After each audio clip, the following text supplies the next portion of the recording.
Puss in Boots. Once upon a time, there was an old man who was very sick. When he died, he left his youngest son, a cat.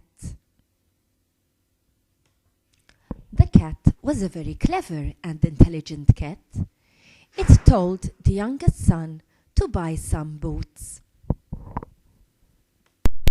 The cat put on her boots and had a plan.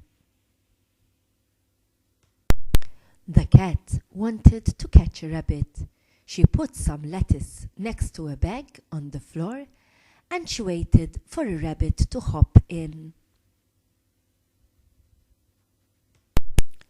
She caught the rabbit and took him straight away to the king. She told him that this present was from her master, the Count of Carabas. The king was very pleased. The king was very impressed with Puss in Boots, and he was curious to know about her master, the Count of Carabas. The cat had another plan. She lay on the floor, she put some wheat in her bag, and she waited for two birds to hop in.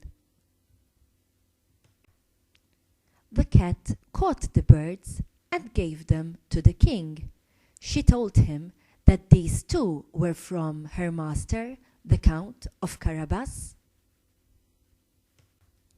The cat overheard the king say that he was going on a ride in his carriage with the princess.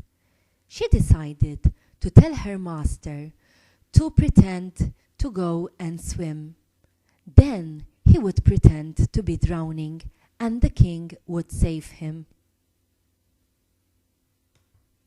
The king and princess did indeed save the Count of Carabas.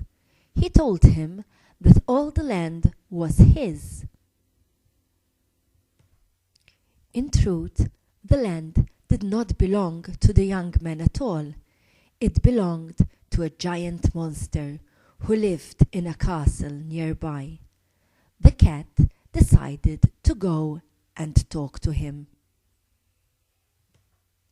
Puss in Boots told the monster that she had heard how famous he was and that he was capable of turning himself into any animal. He decided to turn into a big lion because he wanted to impress her.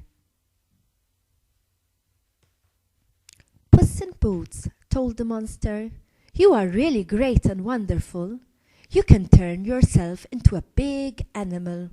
But can you turn yourself into a small animal? Would you turn yourself into a mouse?"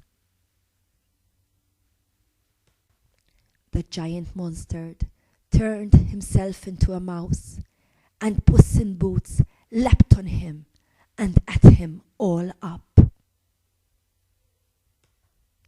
Now the young man, also known as the Count of Carabas, could take the large castle that the monster had lived in, and he married the princess.